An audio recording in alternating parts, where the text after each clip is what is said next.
a ideia surgiu justamente num evento dessa comissão, em que o presidente da comissão, Dr. Caio Mirabelli, que está aqui presente, ele nos presenteou com uma belíssima palestra que, inclusive, hoje também nós temos a honra de presentear, de reproduzir esse presente, essa gentileza, do professor Léo da Silva Alves, aqui presente.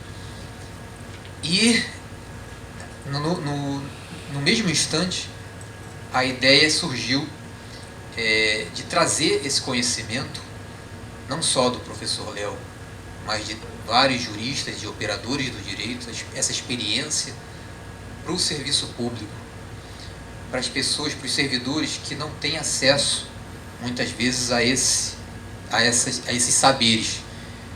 E para que isso? Para a gente aperfeiçoar, para a gente capacitar, para a gente realmente alcançar a eficiência que se espera do serviço público, né? A gente mudar um pouco essa cultura organizacional através da ética, através do comprometimento, e entregar para o cidadão o serviço que ele espera, porque, em última análise, ele é o maior beneficiário, né? Então, a gente teve essa ideia, eu conversei com o Dr. Caio Mirabelli, ele acolheu o projeto, e aí isso foi uma sequência, porque para todas as pessoas que eu ia apresentando o projeto, as pessoas, graças a Deus, iam acolhendo e, poxa, só reforçaram, só agregaram valor à ideia inicial. E eu tenho a honra até de informar que um dos últimos parceiros, e não menos importante, só engrandeceu o nosso projeto, é a CEPERJ. Agora entrou na nossa parceria também, e eu posso até dizer que entrou também com os certificados, tá? Então, a partir dessas palestras, agora, a partir dessa palestra, inclusive, já a CEPERJ vai emitir certificados para os participantes, tá? Vamos ter a divulgação, e eu não preciso nem dizer que essa parceria com a CEPERJ tornou esse projeto ainda mais consolidado, ainda mais robusto, porque a CEPERJ é uma escola de capacitação dos servidores, é excelente, inclusive, na proposta que faz. Temos aqui, inclusive, o presidente da CEPERJ, que vai depois nos falar um pouquinho do trabalho da CEPERJ, tá? Mas eu gostaria antes também de registrar a presença da doutora Ivone Caetano, a quem eu devo muito respeito, conheço o trabalho à frente da Vara da Infância e Juventude, e esses saberes, aliás, doutora Ivone, não sei se a senhora sabe, mas a senhora vai ser convidada para uma das... Se não sabe, está sabendo agora. Já é uma das convidadas das próximas palestras.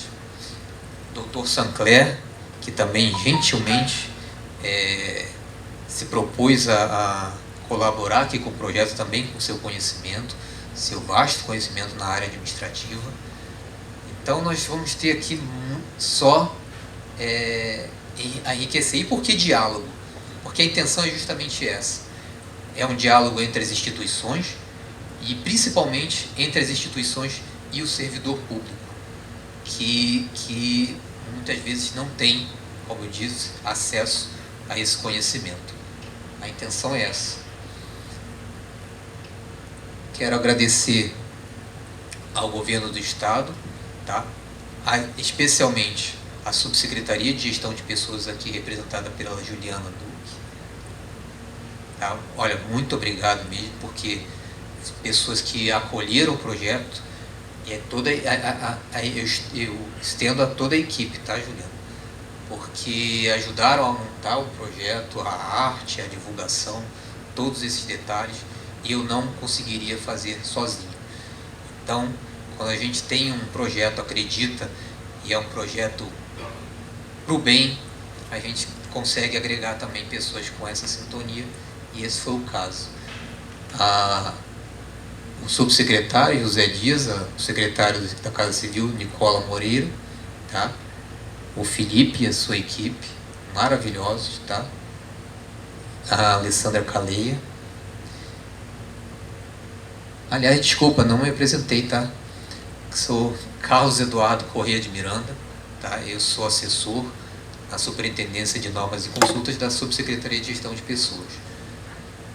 Ao Dr. Caio Mirabelli, que também acolheu prontamente o projeto, entendeu a proposta e ajudou aqui a concretizar essa ideia.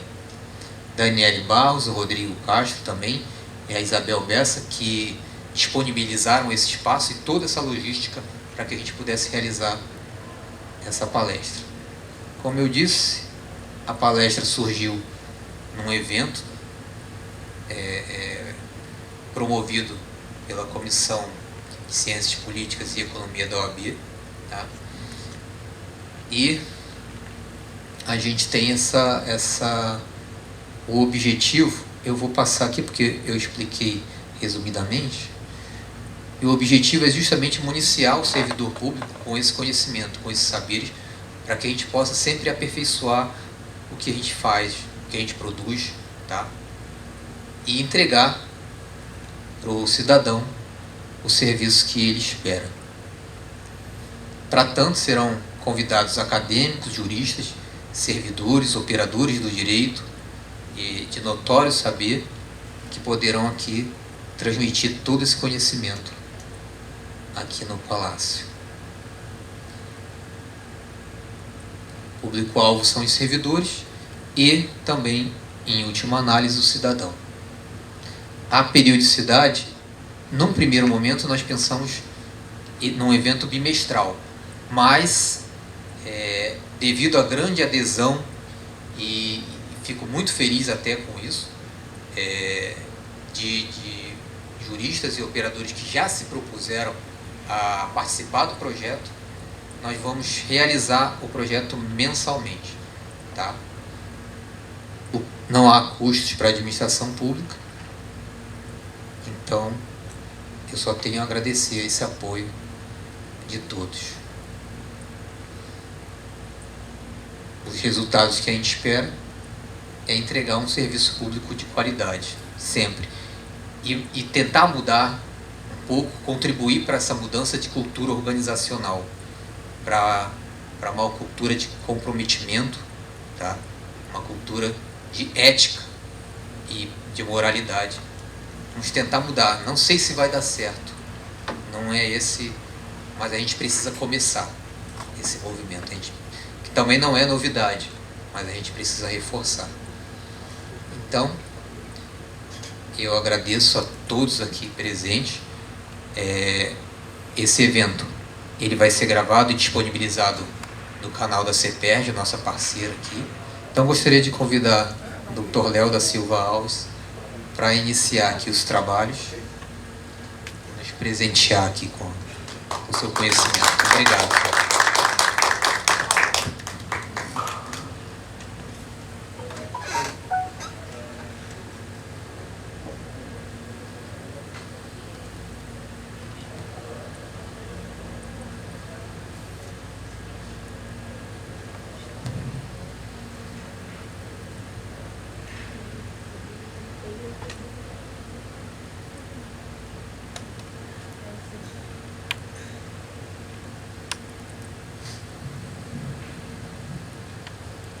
Minhas homenagens de praxe aos organizadores desse encontro, a pessoa do Dr. Carlos, e aos demais protagonistas que viabilizaram esse trabalho.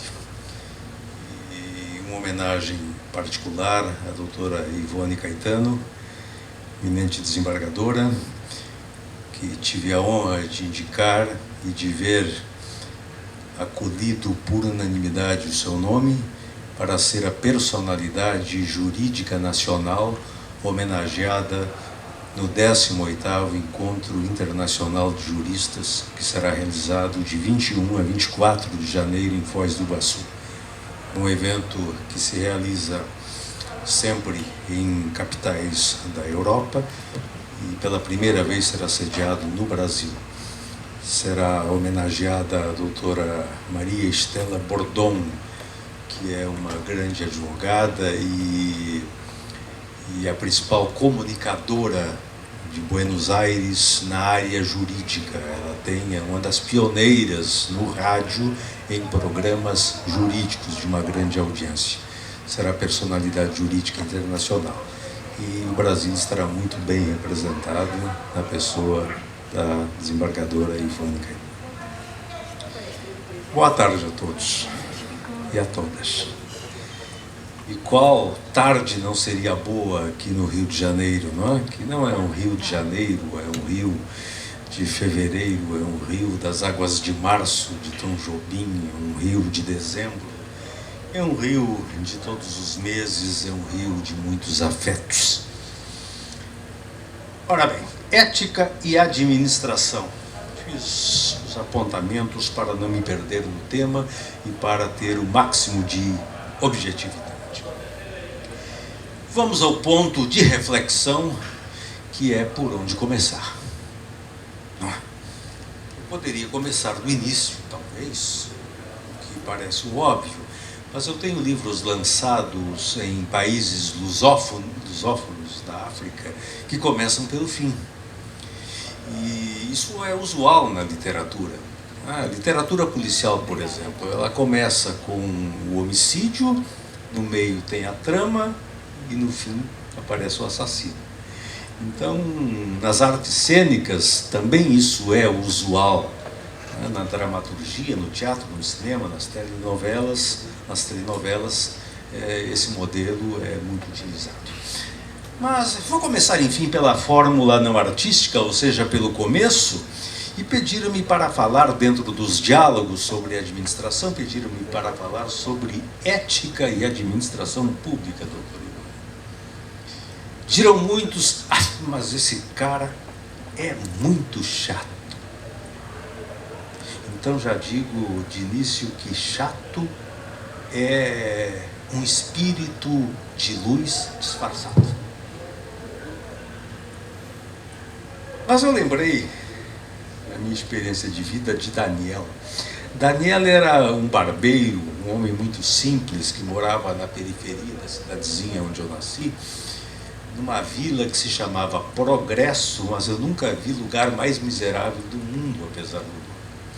Ele era um barbeiro muito simples, muito prestativo, ele cortava o cabelo de quem pagava e de quem não podia pagar e aplicava injeção nas pessoas da vizinhança quando enfermas. Era uma pessoa, portanto, muito querida. Alguém disse, Daniel, você, conhecido, querido por todos, deve ser candidato a vereador. Daniel pensou e decidiu. Lá estava ele, candidato a vereador. Primeiro comício. Daniel chega à tribuna e começa a falar dizendo o seguinte: eu não sou político.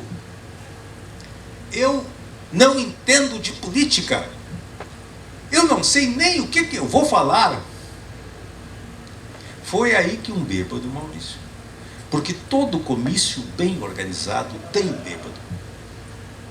Foi aí que um bêbado, com toda a razão, gritou, então sai daí, palhaço. Se o sujeito entra na política sem ser político, vai discursar e não sabe o que dizer, então, sai daí. Nesse início, para não incorrer, portanto, no excesso de sinceridade de Daniel, eu digo-lhes que tenho familiaridade com o tema. Somente sobre essa matéria, creio que passam de 1000 conferências em 3 continentes. E só nesse semestre eu fiz as minutas dos códigos de ética da Secretaria de Estado da Fazenda do Estado do Piauí e da Defensoria Pública do Estado do Amazonas. Então é um trabalho que faz parte da minha rotina desde o século passado, quando Anita e Tati Quebra-Barraco ainda não eram nascidas. Isso me autoriza, portanto, a lhes dizer que ética é uma coisa simples. Ética é o elementar. Ética é aquilo que toda criança sabe na sua pureza. Mas, curiosamente, os adultos precisam escrever. E ainda são necessárias estruturas formais para que haja fiscalização e para que aquilo que está escrito se cumpra. Da tradição judaico-cristã, nós ouvimos falar das 10 pragas do Egito. Um faraó teimoso, malandro, safado. Aí Deus lançou sobre o seu povo 10 pragas para que ele se redimisse. E aí eram piolhos, nuvens de gafanhotos, chuvas de granizo destruindo plantações, pústulas matando pessoas e animais, Flamengo perdendo o jogo, Grêmio caindo para a segundona, era uma coisa horrível. Minha filhota, à altura, com 8 anos de idade, leu a história e perguntou: mas isso está certo? Quem era o mal na história? Não era o faraó. Por que o castigado não era ele?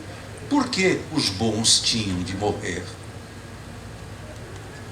Não é o elementar? E até os dias de hoje nós percebemos que a irresponsabilidade dos faraós, em pelo menos 130 países do mundo, a irresponsabilidade dos faraós protegidos nas suas pirâmides é o que leva à miserabilidade de pelo menos 2 bilhões de pessoas. As crianças, então, percebem isso. Mas nós, os esclarecidos, não mais nos impressionamos. Nós admitimos a pobreza como algo absolutamente natural, assim como admitimos, por vezes, com naturalidade, a proteção aos demagogos, aqueles que ocupam as maiores farsas democráticas do planeta. Então, ética, minhas queridas, meus queridos, ética é o exercício do elementar, que parece que só as crianças, na sua pureza, conhecem. Aliás, é de se questionar quem é mais tolo. É a criança que tem medo do escuro ou é o adulto que tem medo da luz? A ética na administração pública deveria começar pelo princípio jurídico da razoabilidade, do bom senso, do óbvio. Mas a tendência na administração pública é sempre complicar, e a isso se deu o nome de burocracia. Hoje os elevadores são modernos, são inteligentes. A gente entra em um elevador, pisca 3 vezes e ele nos leva ao 3º andar. Uma coisa fantástica. Mas quando eu cheguei a Brasília no milênio passado, e fui prestar consultoria junto ao Congresso Nacional durante a elaboração da nova Constituição do país, os elevadores tinham uma pessoa dentro que operava. Essas pessoas operavam os elevadores. A gente dizia o andar e a pessoa apertava o andar correspondente. Qual é o nome dessa pessoa? Ascensorista. Ascensorista. Isso aqui, para os mundanos. Porque na burocracia brasiliense, não. Na burocracia do Senado, esse servidor era classificado como técnico em ascensão vertical. A torre, agora veja, a torre do Senado tinha e tem 24 andares, o prédio mais alto da capital da República até hoje. E eu levei 1 ano praticamente andando só de escadas.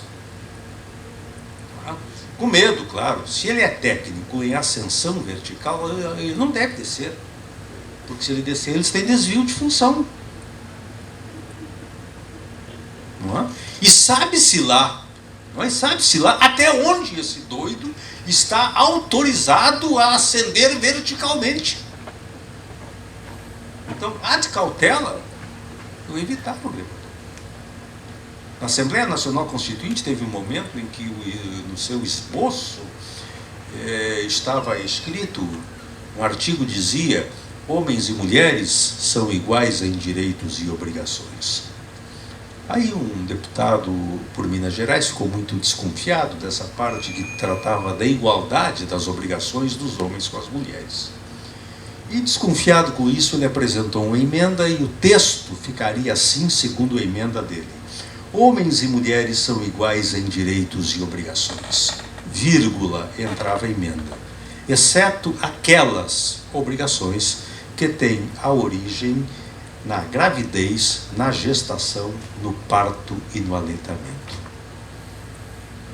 Como se, não havendo essa ressalva, os homens, por exemplo, corressem o risco de engravidar ou de amamentar por força da consciência.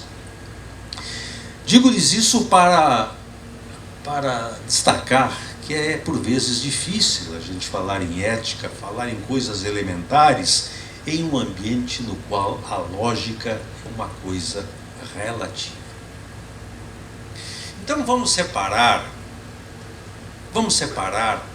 administração e governo. O Estado, para operacionalizar as suas funções, se divide em governo e administração. O governo é a parte pensante.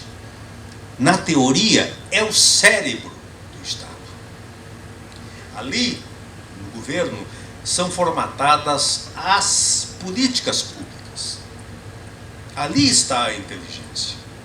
É exatamente por isso que no mundo, todos os governantes são sábios, são prudentes, são serenos, são piedosos, são ungidos pelas virtudes, como planejara Platão. A administração, por sua vez, é a estrutura profissional que executa a vontade política do governo, que executa as ações públicas, que cumpre as rotinas de operacionalidade dos serviços públicos. Deixemos de fora o governo, onde não deveria faltar ética, e tratemos basicamente da administração. Na metade dos anos 1990, começou-se a plantar a cultura da ética na administração pública no governo Itamar Franco, mas não pegou por conta do decreto. O Código de Ética dos Servidores Públicos Federais tinha um número que levou desconfiança às pessoas, 171. Na verdade, era o decreto 1171. Mas as pessoas ficaram desconfiadas, tanto que em 2003 foi preciso editar outro decreto para dizer que o 171 não era tão ruim, era boa na gente. E aí, mais por marketing e muito menos por convicção, começaram a brotar códigos de ética toda parte. A gente abria a porta de casa, a gente abria a janela de casa, tinha um código de ética brotando do jardim. Mas se abrirem qualquer código de ética do serviço público, municipal, estadual, federal, e de entidades vinculadas a órgãos governamentais, verão que repete, esses códigos repetem direitos e obrigações que já estão nos estatutos funcionais. É como propaganda eleitoral de candidato de partido nanico. Já assistiram propaganda eleitoral de um candidato que tem 8, 10 segundos na televisão? É mais ou menos assim. Ele diz: meu nome é fulano. Não precisa dizer, porque já aparece escrito. Meu número é tal. Não precisa, aparece embaixo. Meu partido é tal. Não precisa, já tem. legenda. Preciso do seu voto para me eleger, é óbvio. Então ele tinha 8, 10 segundos para dizer alguma coisa, ele perdeu. Perdeu. Dizendo que não era necessário. E esses códigos que a gente vê por aí são nessa linha. Então eu falava dos 3 pecados dos códigos que nós vemos no país. Eles repetem direitos e obrigações que estão nos estatutos funcionais e que não tem nada a ver com ética em si. Esses códigos são cópias do outro que copiou e tratam estritamente de obrigações dos servidores, como se somente os servidores tivessem de ser éticos. Aí eu caminhei para pensar. As pessoas dizem, eu parei para pensar, eu não consigo compreender por que as pessoas têm que parar para pensar, por que as pessoas não podem pensar andando. Então eu parei para pensar e formatei um novo modelo que hoje está em várias estruturas da administração pública do país, um novo modelo ancorado em 3 pilares, que não são 3 metades. Quando o Papa João Paulo II veio pela primeira vez ao Brasil, no início da década de 1980, entre as capitais ele visitou Recife. Um locutor entusiasmado com a chegada do Papa anunciou: Sua Santidade chega nesse momento a Recife, essa cidade que é metade céu, metade terra e metade mar. Pronto, foi o primeiro milagre de João Paulo II. Ele conseguiu transformar uma coisa em 3 metades. Eu transformei o código em 3 partes. Primeira parte, a ética, não se tinha pensado isso aqui. A ética da administração em relação aos seus colaboradores. Segunda parte, a ética dos funcionários em relação às suas instituições. Terceira parte, a ética da administração e dos funcionários para com a sociedade. A gente consulta a administração pública e ninguém responde, isso é ético? O dever de resposta com uma coisa tão respeitada nos padrões da União Europeia. Eu não fiz cópia. Eu não fiz igual.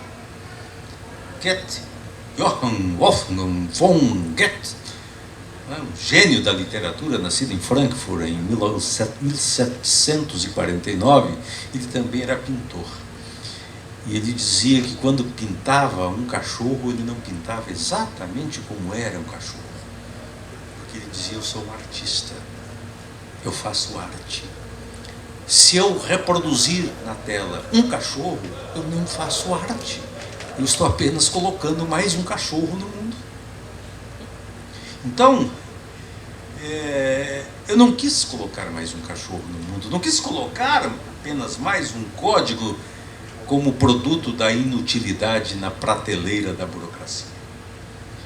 Eu trouxe o código dividido em 3 partes.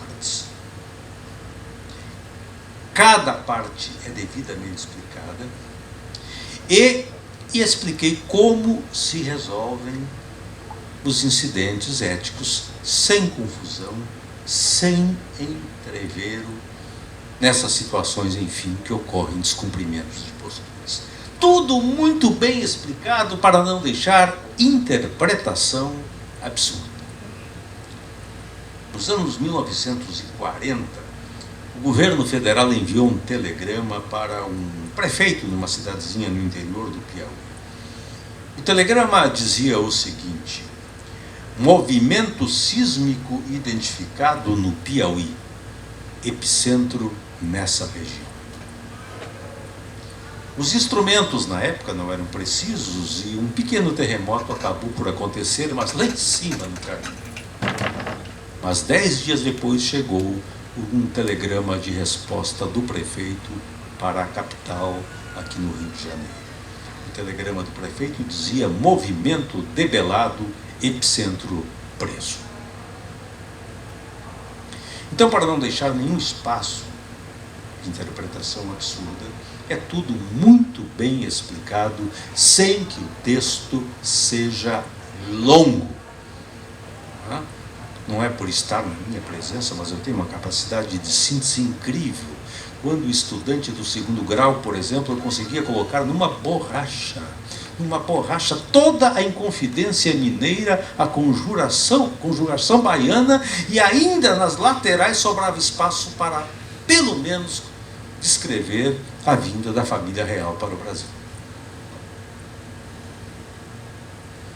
Então, para que a administração cobre ética, ela precisa ser ética.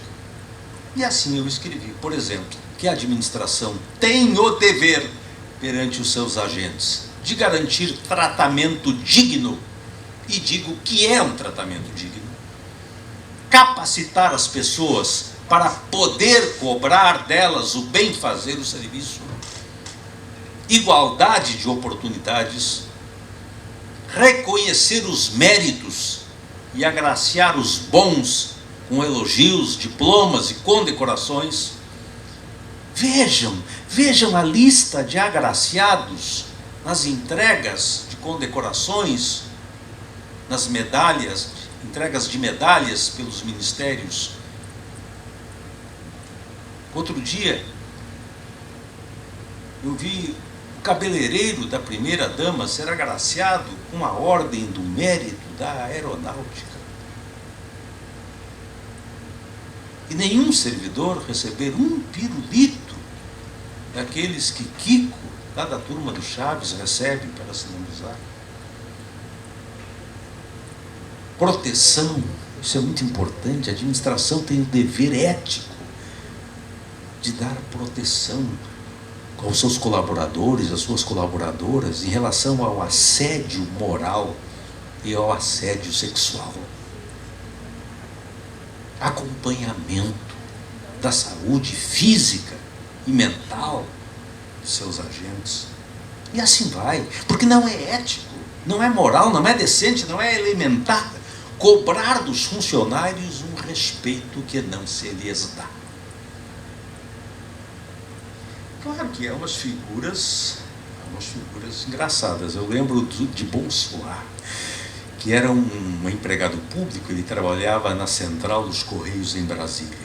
Era o melhor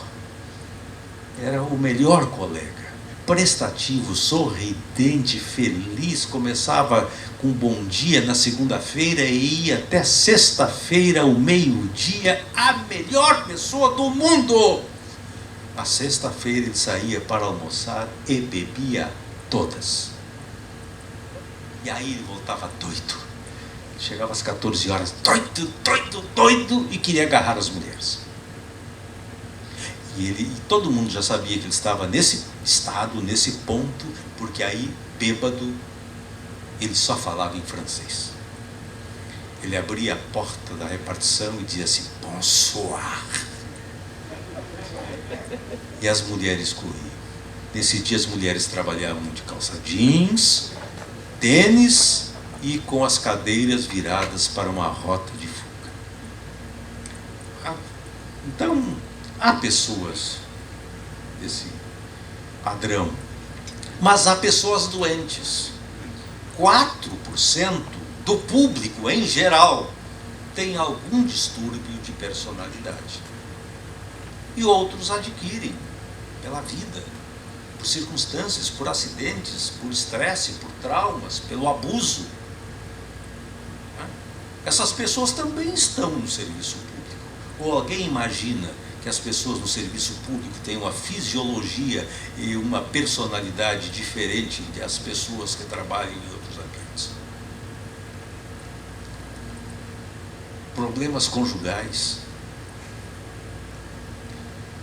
60%, o governo do Distrito Federal fez uma pesquisa certa vez, que resultou no seguinte apontamento: 60% dos casos de abandono de cargo, faltas e atrasos ao serviço, tem por motivos dependência química, na qual se insere o alcoolismo, depressão e problemas conjugais.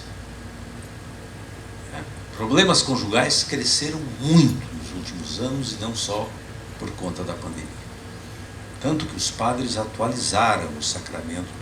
Não é?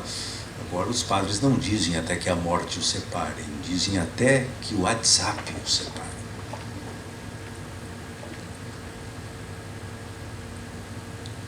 Alguém já entrou em avião? Já. Eu tenho um amigo que é um grande conferencista. Hoje estava pela manhã aqui uma doutora que me mostrou inclusive a capa do livro dele, o professor Sebastião Lessa. Ele nasceu no Rio, fez carreira na Polícia Federal, aposentou, é um dos grandes pensadores do direito nesse país, mas não tem quem coloque o professor Lessa dentro de um avião. Raramente ele vem de Brasília ao Rio por terra. E o raciocínio dele é prático. Ele diz o seguinte: é mais pesado que o ar, anda acima do chão e foi feito para o brasileiro. Então você não entra. E não tem quem faça o professor Lessa entrar em avião. Mas quando a gente entra numa aeronave, eu aqui estou sendo fiscalizado por uma profissional, Maria, aquela moça muito querida que está lá, que é uma profissional da área da aviação civil, não é? Ela poderá me corrigir, mas me corrija depois, tá? Não me corrija em público, senão eu vou morrer de vergonha. Quando a gente entra, encontra a Maria, sorridente, dando boas-vindas, né? Falsa.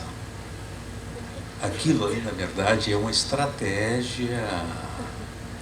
Não é? A principal função dessa equipe de operadores na recepção dos passageiros, a principal função é identificar os indivíduos problemáticos.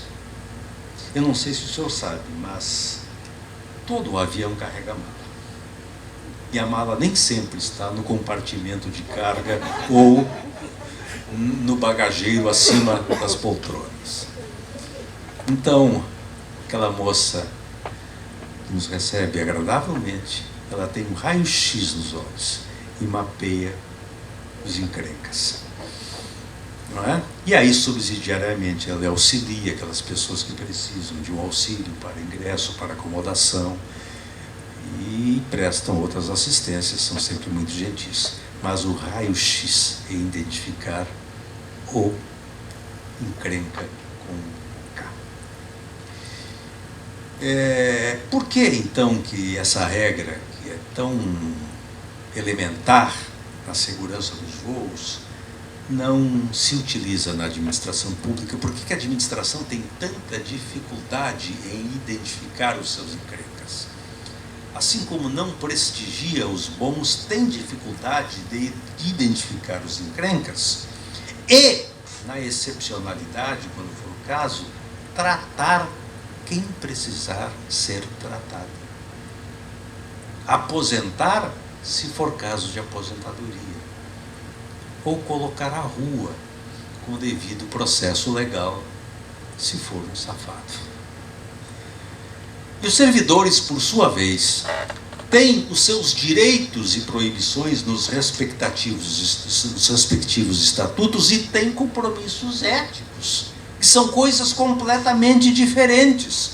E se o incidente for ético, eu propus há alguns anos, e o governo federal passou a adotar, e as empresas públicas e sociedades de economia mista vinculadas à administração pública federal já adotam para essas questões éticas o que eu chamei de ajustamento de conduta ético-profissional.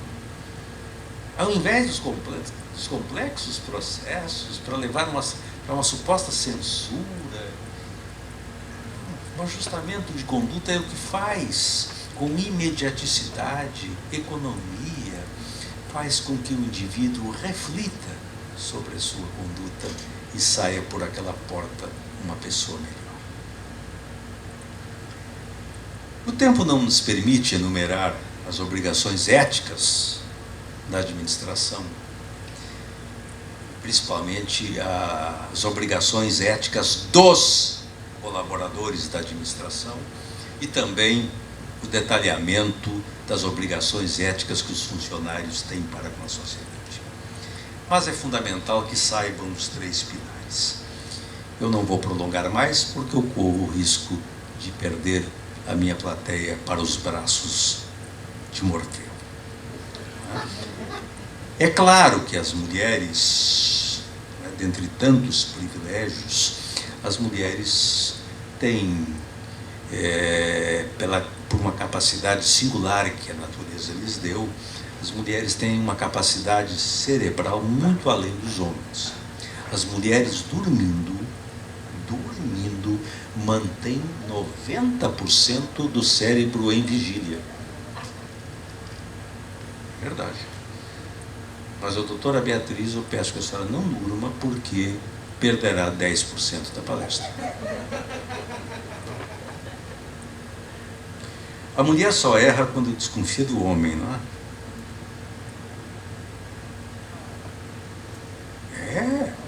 Claro. Sabe-se lá por quê? As mulheres acham que todo homem é como pedreiro. Quando está enrolando é porque encontrou outra obra.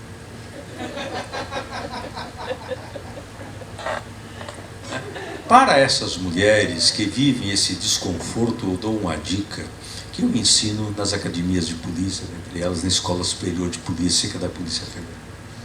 Então, quando eu dou aulas e o tema é a qualidade dos interrogatórios, eu costumo apresentar alguns sinais da mentira, retirados da psicologia jurídica. E um dos sinais da mentira é quando alguém responde a uma pergunta com outra pergunta. Principalmente pede para repetir. A Maria pergunta para o namorado: você não ia dormir na casa da sua mãe lá em Niterói? Por que você estava à meia-noite no posto, não sei qual, no bar, com aquela mulher? Ele responde: o quê? O safado entendeu a pergunta, não é? Mas ele quer ganhar tempo para organizar uma mentira. Viu, Maria? Quanto foi importante essa sua presença aqui nela? Não? As mulheres também preferem escolher o nome de filhos. É outra mania. Eu tenho 3 filhos homens. Quem escolheu o nome? Aí casei de novo, veio uma menina, eu pensei, agora é eu na fita. E não sei por que a gente bota umas coisas na cabeça. Nessa época em que estava para chegar uma menina, eu me impressionei com o nome de um remédio. O remédio chama-se Milanta Plus. Fluz não me interessava, mas eu achei Milanta, pronto, nome da minha filha. E eu botei aquilo na cabeça, mas eu tinha um plano B, que era um outro remédio para problemas gástricos, chama-se Label. Milanta ou Label. Não, estava decidido. Decidido ficou. O nome da minha filha é Maria. Maria Victória. É isso, meus irmãos do Rio de Janeiro. Desculpem tomar-lhes esse tempo precioso nessa tarde de semana. Eu sigo para a reta final. Não é? Há oradores que, quando terminam o discurso, são aplaudidos, mas os aplausos não são de admiração, são de alívio. Não é? E há pessoas que durante a palestra sacodem o relógio porque têm a impressão que o relógio está parado, os ponteiros não andam, o tempo não passa. Então, correndo estes 2 riscos, vou embora, deixando, se me permitem, as seguintes reflexões e que elas sirvam, se for o caso, para a vida. Amem. Amem. O amor é um abacaxi. O sabor depende de onde se planta, de quando se colhe e de como se conserva. Leiam muito. A gente aprende com a vida ou aprende com os livros. Com os livros a gente encurta o tempo. Não desistam dos seus sonhos. Obstáculos estarão sempre no nosso caminho, mas o único ser que não cai é a minhoca, porque vive se arrastando. cuidem dos seus filhos. Isso não se faz com tênis de última geração, telefone moderno. Fazer filhos é fácil e bom. Difícil é transformá-los em homens e mulheres de bem. E que sejam felizes. A felicidade é um direito, buscá-la é um dever. Muito obrigado.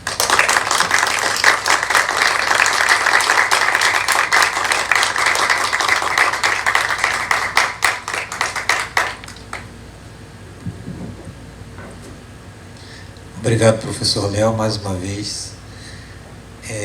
Com tanta simplicidade e genialidade ele consegue transmitir esse conhecimento, né? E nesse momento eu gostaria de convidar, antes de chamar o Dr. Caio Mirabelli, nosso próximo palestrante, Dr. Sancler, que já está escalado para a próxima palestra. Eu gostaria que ele fizesse um apanhado rápido daqui do que ele vai nos brindar futuramente. Obrigado, Dr. Sancler. Bem, boa tarde a todos que estão aqui presentes no auditório. Boa tarde a todos que estão presentes aí no ambiente virtual. Primeiro, deixar uma satisfação do nosso presidente aqui, da CEPERJ, o Dr. Gabriel Lopes. Teve que sair aqui expresso para uma reunião com o secretário, mas já deixou registrado que vai estar conosco em todos os próximos eventos. Esse como ele disse mais cedo, é o último do ano, mas é o primeiro de um ciclo com diálogos com a administração que vai começar. A exposição do professor Léo é sempre encantadora, parabéns. É impossível sentar à mesa e não deixar os elogios. Professor Léo.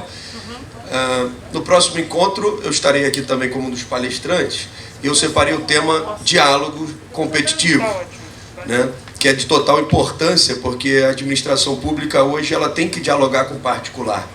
Hoje eu estou como secretário de modernização do município de Nova Iguaçu, mas passei durante 45 dias como secretário de obra.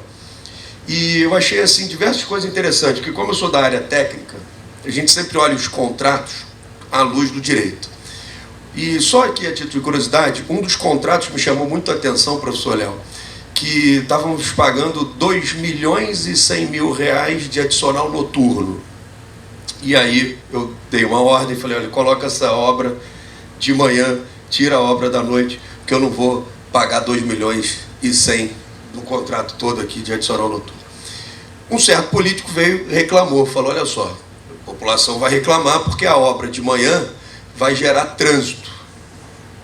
Aí eu respondi para o político, falei, mas trânsito? Se chover, vai ter trânsito. Se um gato for atropelado, tem trânsito. Se alguém guiçar, tem trânsito, tudo tem trânsito. Mas por que a população vai reclamar? Porque talvez ela não tenha a ciência de que eu estaria gastando 2 milhões e 100 com adicional noturno. Então, por que eu digo isso? Quando a gente fala diálogos na administração, esses diálogos envolvem não só a administração com a própria administração, mas eu acho que principalmente, professor Léo, o diálogo da administração com a sociedade. Porque quando a gente passa a informar a sociedade, eu acho que ela vai reclamar com mais direito, com mais precisão. Vamos informar para aquele que tem o direito qual é o direito dele, informar para aquele que não tem o direito por que ele não tem, como por exemplo, escuto também assim de alguns munícipes, olha, minha rua não está asfaltada, mas eu paguei o IPTU. Porque ele pensa que o IPTU tem uma natureza vinculada para o asfalto da rua. Então, quando a gente começa a informar a população, isso fica muito melhor, né? Então, lá na nossa secretaria, por exemplo, eu dei uma sugestão, né? Ordem é uma palavra feia, mas de criar o Instagram, de criar o YouTube. E aqui, mais uma vez, fico muito feliz com o apoio do CEPERJ, porque uma das coisas que nós estamos fazendo é transmitir esses eventos ao vivo. O nosso último jantar, que a desembargadora Ivone esteve presente, e aqui é sempre muito importante a sua participação, é uma honra estar perto de um ícone, de uma personalidade jurídica como Vossa Excelência. O último evento que nós fizemos, foram 139 pessoas no jantar e 428 pessoas ao vivo no YouTube. 428 pessoas ao vivo. Então, às vezes, hoje em dia, a gente tem até um auditório um pouco mais vazio, mas na internet o pessoal assistindo, e a gente tem que se adaptar a esse novo modelo, né? Nós gostamos do ambiente presencial, nós gostamos de vir, né, tomar um café, reencontrar os amigos, mas esse modelo virtual é o que veio para ficar, né? Eu estava falando com o nosso colega aqui, com o Dr. João, no intervalo, eu fiz o meu mestrado nos Estados Unidos online. Então isso é bom, isso veio para ficar. Mas finalizo aqui falando o seguinte, é muito importante esse evento, parabenizo o Dr. Carlos pela iniciativa, o Dr. Caio Mirabelli, vamos fazer mais, todos eles com transmissões ao vivo, e vamos dialogar bastante também com a população, para que a população saiba quais são os seus direitos e saiba também quais não são os direitos. Eu fiquei como chefe de gabinete do PROCON 2 anos e fui diretor de atendimento do PROCON em 2013. Era muito interessante, porque no PROCON ia quem tem direito e ia quem não tem direito. Mas ia porque a gente não informava. Vou lhes dar um exemplo rápido. Uma vez eu atendi uma pessoa que foi lá reclamar do Nextel. Falou, olha, eu vim aqui reclamar da Nextel porque a Nextel cortou minha linha. E eu dizia para o consumidor, mas por que a Nextel cortou a sua linha? Ah, porque nos últimos 2 meses a Nextel não enviou o boleto. Se ela não enviou o boleto, eu não paguei, vim reclamar. Veja, não dava para vir uma reclamação ali, porque a obrigação de pagar é do consumidor, é do usuário do serviço. Então, se a Nextel não envia o boleto, cabe ao consumidor pedir. Em alguns países, inclusive, é proibido o envio do boleto, né? Você manda por meio eletrônico. Mas ela reclamava que não tinha recebido o boleto na casa dela. Só que ela ficou na fila. E quem tem o direito, às vezes, é prejudicado. Então, isso tudo a gente precisa dialogar. Então, como a gente escuta, por exemplo, e aqui até a gente usa às vezes para desabafo, né, professor? Né? As palestras, as aulas na faculdade, a gente desabafo. Como, por exemplo, uma vez escutei um político que queria se candidatar e falou, olha, eu vou diminuir o número de secretarias. Vou diminuir, tem muita secretaria. Quando nós estudamos o embrião do direito administrativo, nós descobrimos que secretarias são órgãos públicos. E secretaria, ela faz parte de uma técnica de melhoria de gestão pública, que se chama desconcentração. Então, o Caio mais cedo falava da administração indireta, a administração indireta é descentralização. O que é descentralização e desconcentração? Técnica de melhoria do serviço público. Então, às vezes eu tenho um município com muitas secretarias, com um orçamento bem menor do que um município com 5 secretarias. Não é o número que vai fazer diferença. E aí, para finalizar, eu dou um exemplo. Setor de protocolo. Esse é o setor de protocolo que faz protocolo, que faz atendimento e que faz autuação de processo. Aí a burocracia. Eu já sei que esse setor não funciona. Porque eu tenho 3 pessoas na fila. Uma quer só protocolar o papel, outra quer ser atendido, para tirar uma dúvida, e a outra está preocupada com o processo, se foi autuado ou não. O que eu faço para melhorar esse setor? Desconcentro. Crio um setor de protocolo, crio um setor de atendimento e crio um setor de autuação. Mas isso é óbvio para nós que somos especialistas na área. Então, a desconcentração é algo bom. Ah, mas criou mais cara. O cara que quer protocolar vai ali. O cara que quer ser atendido vai ali. Então, desconcentração e descentralização são técnicas de melhoria de serviço público. E isso realmente a população, até mesmo políticos e agentes públicos de um modo geral, só vão aprender se tiver evento como esse. Somente se tiver diálogos. Porque senão não vão aprender nunca. Vamos ficar escutando, não, eu vou assumir e vou diminuir o número de secretaria. Falei, putz, vai concentrar tudo de novo, vai voltar o setor de protocolo, fazer atendimento e autuação de serviço. Então, mais uma vez, parabenizo o evento. Na próxima estarei aqui com o maior prazer, todos que você quiser, eu estou aqui, o Caio também. E, mais uma vez, agradeço a presença do desembargador Ivone. É sempre uma honra estar perto de pessoas como você, professor Léo. Para nós, ainda que somos um pouquinho só mais jovens, é importante aprender com os mais velhos. Muito obrigado e até a próxima.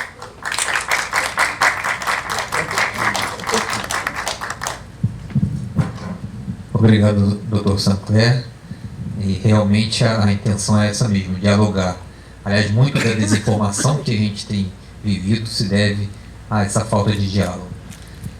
E agora eu convido o doutor Caio Mirabelli, presidente da Comissão de Ciências Políticas e Economia da Ordem dos Advogados do Rio de Janeiro.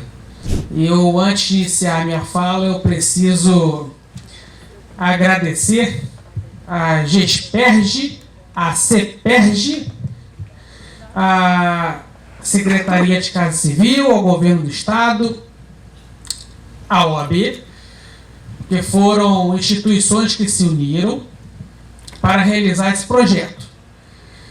Esse projeto, Diálogos na Administração Pública, tem como objetivo esclarecer, ensinar, educar pautas políticas, econômicas e também de direito administrativo, com o objetivo de capacitar e qualificar os servidores públicos e também a sociedade civil. Dr. Carlos Eduardo, que foi um dos responsáveis para que o bebê nascesse, eu queria também muito lhe enaltecer, que seus esforços, ideias, luta foram tão brilhantes que pela primeira vez na história da humanidade um bebê nasceu precoce com 2 meses de gestação e nasceu saudável e bonito. Isso é inédito na biologia. E o Dr. Carlos Eduardo conseguiu ainda puxar padrinhos para o bebê. Isso é sensacional. Para quem não sabe, o Dr. Carlos Eduardo é servidor público do Governo do Estado e também membro da Comissão de Ciências Políticas e Economia da OAB Rio de Janeiro. A Comissão de Ciências Políticas e Economia da OAB Rio de Janeiro nasceu para isso, para educar, para ensinar, fazer com que a sociedade civil e os advogados possam aprender o mínimo de economia e ciências políticas, que seria atribuição do Estado, das faculdades, colégios, escolas, da mídia, como ninguém faz, agora a OAB vai fazer usando a Comissão de Ciências Políticas e Economia. E essa ideia de educar saiu da OAB e chegou aqui no Governo do Estado. O apoio da GESPERD e da CEPERD é fundamental para que o processo se expanda de forma qualitativa e quantitativa. E quero aqui deixar meu abraço para o presidente Gabriel, que não pôde voltar aqui para o evento, tem suas obrigações. Quero muito também agradecer a contribuição do Dr. Francisco Sancler, que é um dos maiores especialistas de direito administrativo, não só do Estado do Rio de Janeiro, mas do país, do Brasil. Doutor Ivone, eu faço de tudo por Sancler entrar na nossa comissão, mas ele, nossa, está fugindo. Espero um dia tê-lo conosco. Quero também agradecer a doutora Miriam Beatriz, que é da nossa comissão também, nossa parceira de eventos, de atividades, contribui para o nosso projeto. Quero agradecer um outro membro da nossa comissão, que é o professor Léo da Silva Alves, um dos maiores juristas desse país. E, para quem não sabe, a doutora Ivone Caetano, a desembargadora, é também membro da Comissão de Ciências Políticas e Economia, e como já foi falado aqui, irá participar das futuras palestras aqui, vai sentar na mesa também. Então, sem mais delongas, vamos iniciar aqui a minha fala. Como o intuito é educativo acadêmico, então nós vamos começar do beabá, com uma linguagem bem coloquial, bem simples, de fácil assimilação, para que os telespectadores que estão assistindo ao vivo, via YouTube e na modalidade presencial, possam começar a aprofundar no estudo do direito administrativo, para que logo, logo possam se tornar cidadãos que tenham capacidade de elogiar, sugerir, reclamar, denunciar as administrações públicas. Então vamos lá. Estado. O Estado brasileiro, ele possui vários entes federativos. O que são os entes federativos? União, estados, Distrito Federal, municípios. Dentro do Estado tem uma coisa chamada administração pública. A administração pública é dividida entre administração pública direta e indireta. Quando falamos de administração pública direta, nós estamos falando de quem? Dos entes federativos. União, estados, Distrito Federal, municípios, e também estamos falando de quem? Dos órgãos públicos. Na esfera da União, os órgãos públicos são os ministérios. Na esfera dos estados e municípios, os órgãos públicos são as secretarias. Quando eu falo Ministério da Justiça, estou falando de um órgão público da União. Quando eu falo em Secretaria de Segurança Pública, estou falando de órgão público do Estado. Quando eu falo de Secretaria de Ordem Urbana, estou falando de órgão público do município. Agora vamos entender a administração pública indireta.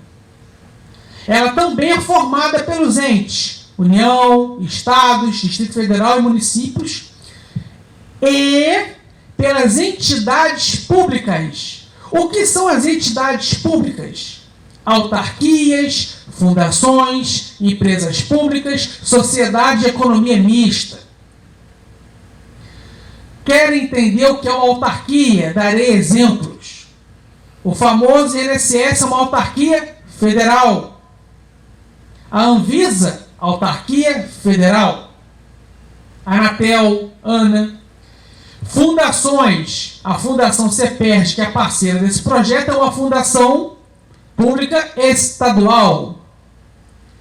A FUNAI, uma fundação pública no âmbito federal, da União. FUNASA, Fundação Palmares, fundações públicas do âmbito da União Federal. Empresas públicas é a coisa mais fácil que tem. É só invocar as famosas Caixa Econômica Federal, BNDES, Sociedade de Economia Mista, Petrobras, Banco do Brasil, Vale do Rio Doce, que hoje em dia vale. Agora, eu vou polemizar um pouquinho, doutor Ivone. Vamos polemizar agora. Quando eu falo de Estado, que é um dos temas da minha fala de hoje, eu não vou entrar em Estado federativo ou Estado unitário. Isso é matéria de direito constitucional. Eu vou entrar em Estado, modelos econômicos, na economia e na política ao mesmo tempo. Quando nós temos um Estado em que o governo é liberal, nós estamos falando de liberalismo. O que é o liberalismo econômico? O Estado é mínimo. O que significa o Estado mínimo? O Estado deve cuidar somente da saúde, educação, segurança, defesa nacional e justiça. A iniciativa privada administra o resto. O que seria o resto? Infraestrutura, saneamento básico, meio ambiente, a mídia, mobilidade urbana. Dentro de um governo liberal, não há empresas estatais. Todas as empresas são privatizadas.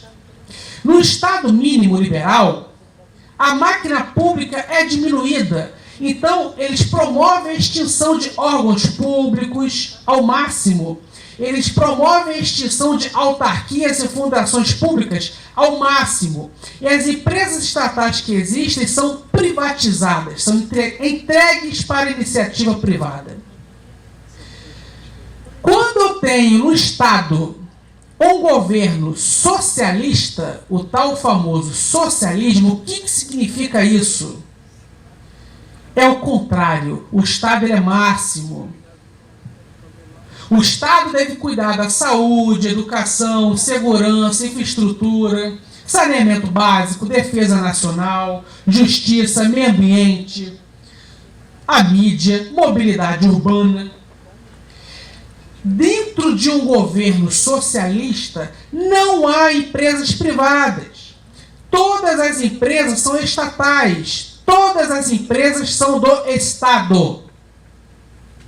Dentro de um governo socialista, a máquina pública ela passa a criar mais órgãos públicos, mais autarquias, fundações públicas, mais empresas públicas. O Estado ele cresce, ele aumenta. Quando o Estado tem um governo de cunho social-democrata, ele não é nem máximo como que é os socialistas e nem mínimo como que é os liberais. O Estado é médio. O que significa Estado médio? O Estado deve cuidar da saúde, educação, segurança, infraestrutura, saneamento básico, defesa nacional, justiça, meio ambiente, a mídia, mobilidade urbana. Dentro de um Estado social-democrata, o Estado passa a ter empresas estatais somente em segmentos estratégicos. O que seria segmentos estratégicos? O Estado cria uma empresa pública para administrar, explorar, gerir o petróleo, o gás, a mineração, as telecomunicações e o sistema financeiro, que são os bancos. Dentro do Estado social-democrata, os outros segmentos econômicos, tais como indústria alimentícia, têxtil, automobilística, eletrodoméstico, eletroeletrônicos, indústria bélica e também sistema financeiro e também a mídia, é tudo entregue para o privado, a iniciativa privada. Assim como no Estado social-democrata a mídia e os bancos podem ser públicos, também dentro desse modelo da social-democracia, a iniciativa privada tem direito a ter participação na mídia, com empresas de TV, rádio, jornais, e também ela tem a participação no sistema financeiro, ela pode ter seus bancos. Dentro de um modelo social-democrata do Estado, cria-se empresas públicas, cria-se sociedades de economia mista, criam fundações públicas, autarquias, e se cria também órgãos públicos, mas nem muito e nem mínimo.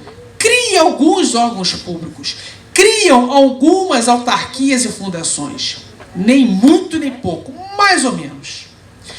Então, caso um servidor público ou uma pessoa da sociedade civil que queira entender os problemas do Estado, os problemas da máquina pública, ela deve ter, no mínimo, conhecimento do básico, que é do direito administrativo. Ela deve saber como o Estado é dividido, o que é administração pública, direta, indireta, e, principalmente, ela precisa entender o mínimo de economia e política.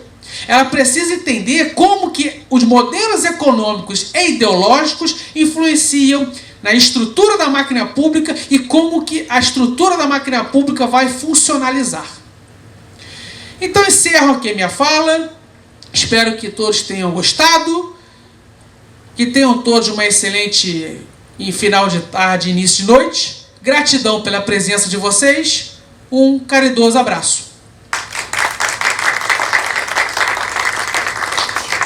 Agradeço a todos. Obrigado pela palestra do Dr. Caio, Dr. Léo, Dr. Sancler. Obrigado pelas presenças carinhosas e acolhedoras de vocês. E como o Dr. Caio colocou aqui, esse é o início de uma caminhada que está se consolidando e que nessa caminhada a gente vai só agregando instituições e pessoas que estão na mesma sintonia. Porque, como eu disse pela manhã, o mal se organiza com muita facilidade. O bem, ele já tem uma dificuldade para se organizar, mas quando se organiza, os resultados são perenes. E é isso que a gente espera desses encontros e desses diálogos. Muito obrigado a todos, tá? E um bom retorno. E muito obrigado, doutora Ivone, mais uma vez. E só tenho a agradecer realmente a essas parcerias e a instituição aqui do Estado que entendeu a proposta e nos cedeu aqui o espaço e a logística. Muito obrigado a todos.